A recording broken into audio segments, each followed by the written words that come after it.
This board has the chance to be one of the most consequential bodies ever created. And it's my enormous honor to serve as its chairman. I was very honored when they asked me to do it.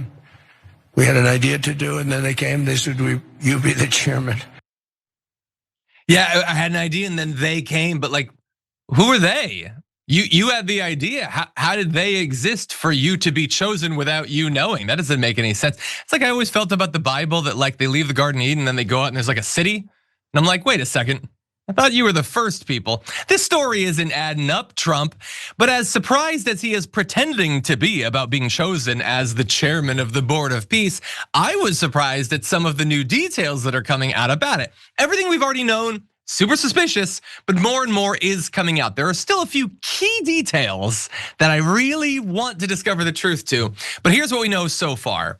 The board's charter, which he hasn't publicized, but which the Times of Israel obtained and published, doesn't mention Gaza at all, which seems strange considering that it's gonna have control of Gaza eventually, and that was supposedly the reason that they created it. They just forgot to mention it, weirdly.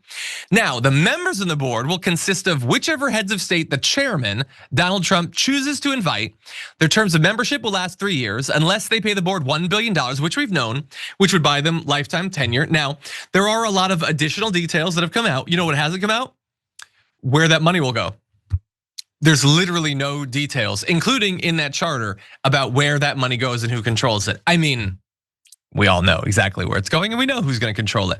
But when I remind you that the chairman is Trump, not the president of the United States, him individually, and he will continue to be even after he's no longer president, are you gonna be shocked to find out that it goes directly in his bank account? I personally will not be.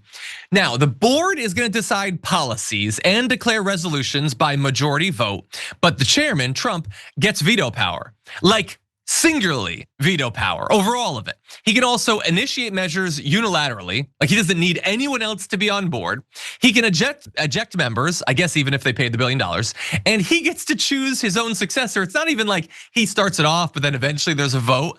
I mean, look, this body is ridiculous. And that's the main reason I wanted to talk about this. And I want to talk about how much more ridiculous it's gonna get in about 2 years. But like, even while it's operating, how humiliating for any country to take part in this, let alone to pay Donald Trump $1 billion.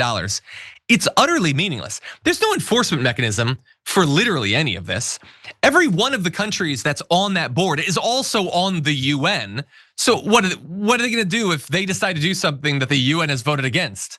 How's that gonna work? How is any of this going to work? Why would any of this actually work? So anyway, none of the states that have signed up, by the way, while they are on the UN, none of them are on the Security Council. So it's none of the generally thought of like the biggest, most militarily capable and powerful states. None of the Western European states have signed on, at least right now. And it's not at this point known whether any of them have paid the $1 billion. I hope they haven't, although I wouldn't get mad at them for taking advantage of a massive bribery loophole if they could. But here's the more ridiculous thing. So him being the chairman, that's obviously ridiculous. You know who else is on the board? Basically all of the worst figures from the Trump administration. So it includes Steve Witkoff, the guy that got him that massive Middle Eastern bribe to his crypto endeavors. Jared Kushner is on the Board of Peace. Mark Rowan, billionaire financier, which has led Trump's political pressure campaigns on American universities for some reason. Robert Gabriel, a former producer of Laura Ingram's TV show, who is now Trump's deputy national security advisor. And I don't know which part of that is more ridiculous. That he's the producer on Laura Ingram's show, and then he became the deputy national security advisor, or that he's now on the Board of Peace board when he was a producer for Laura Ingram. Look, I love producers. Some of my favorite people are producers. Producer Ashley is one of my favorite producers. I don't know if she should automatically be on the UN Security Council just because I know her or whatever. Like, that seems, they should probably be a test or something, I don't know. In any event, Marco Rubio's on it, but also, so like some of these people hypothetically have influence over policy, right? Okay, Steve Witkoff, he can go and make deals. Hell, he can get Trump billions of dollars. But it's only because Trump is president. Jared Kushner, the only influence he has ever had in his life is because of Donald Trump. Marco Rubio is the Secretary of State. That's why he has power. when Donald Trump is no longer president, why would anyone listen to anything any of these clowns and bozos and weirdos say? Marco Rubio will not be the Secretary of State at that point. Who the hell cares what he says as part of the board? Who cares what Jared Kushner says? Who cares what Steve Witkoff says? And most importantly, who cares what Donald Trump says once he's no longer president? And that is not just me mocking him, although that would be enough for me to do the story. It always has been. Why would any of these countries stay on the board after he's no longer president? And sure, he can choose his successor, but I'm assuming he's not gonna pick President Ocasio-Cortez or whatever, or Gavin Newsom, insert Buttigieg if you want. I know his videos on YouTube have been doing well recently. So why would they take part in this? He thinks this is gonna be like the most long-standing and powerful and influential body in world history. Why would it exist more than the next 2.5 years? And I haven't heard any explanation as to why. By the way, can I mention also, Susie Wiles is on the board.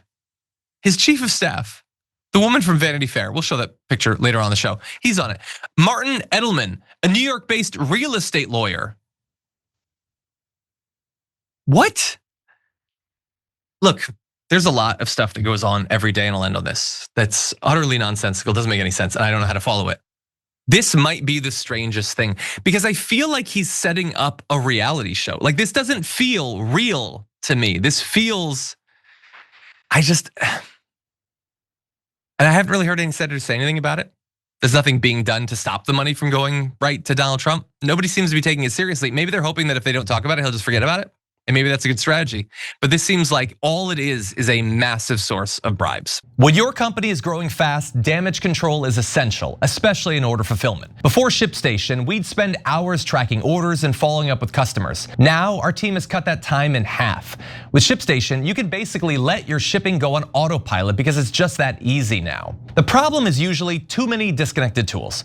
ShipStation solves that core problem.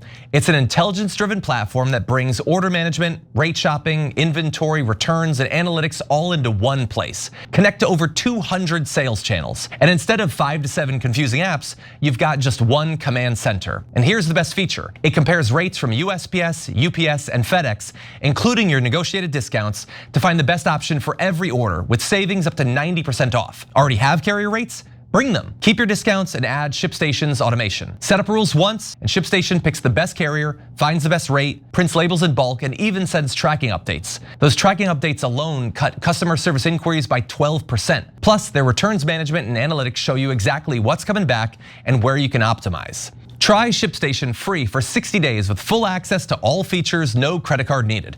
Go to ShipStation.com and use code DAMAGE for 60 days for free. 60 days gives you plenty of time to see exactly how much time and money you're saving on every shipment. That's ShipStation.com, code DAMAGE. ShipStation.com, code DAMAGE.